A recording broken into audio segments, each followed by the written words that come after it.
ఏపీసీఐడీ మాజీ చీఫ్పై case నమోదుకు ACB రంగం సిద్ధం చేసింది.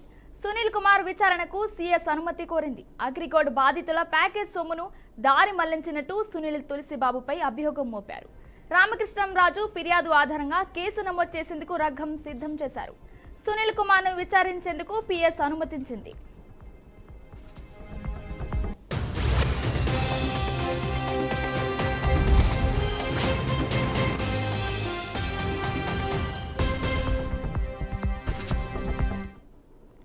ఏపీసీఐడీ మాజీ చీఫ్ పై కేసు నమోదుకు ఏసీడీ రంగం సిద్ధం చేసింది. సునీల్ కుమార్ విచారణకు పీఎస్ అనుమతి కోరింది. అగ్రిగోల్డ్ బాధితుల ప్యాకేజ్ సొమ్మును దారి మళ్లించినట్టు సునీల్ తులసిబాబుపై అభియోగం మోపారు. రామకృష్ణరాజు ఫిర్యాదు ఆధారంగా కేసు నమోదు చేసేందుకు రంగం సిద్ధం చేశారు. సునీల్ కుమార్ను విచారించేందుకు సీఎస్ అనుమతించింది.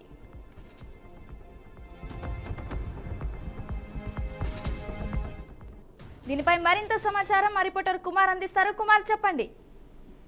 తరుణి, ఏపీ మాజీ సిఐడి మాజీ చీఫ్ సునీల్ కుమార్ పై కేసుకు సిఐడి రంగం సిద్ధం చేసింది. అగ్రిగోల్డ్ ఆస్తులని అగ్రిగోల్డ్ కు సంబంధించిన సొమ్ముని దారి మళ్లించారు అని చెప్పి తులసిబాబు సునీల్ కుమార్ పై అభియోగం నడపడంతో దీనిపైన సిబిఐడి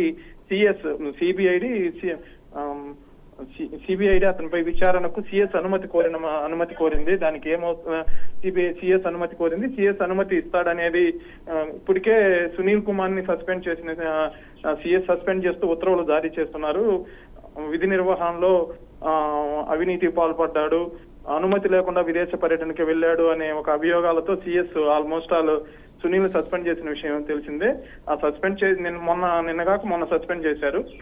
అగ్రిగోల్డ్ భూముల విషయాల్లో డబ్బులు దారి మళ్లించాడనే అభియోగంతో ఈ రోజు సిఐడి కేసు నమోదు చేయాలంటే ఒక ప్రభుత్వ ఉద్యోగి మీద దానికి సిఎస్ అనుమతి కావాలి కాబట్టి సిఎస్ అనుమతి కోరింది. సిఎస్ అనుమతి కూడా మధ్యాహ్నంలోపు రావచ్చని మనకు అందుతున్న సమాచారం. Right, thank you Kumar.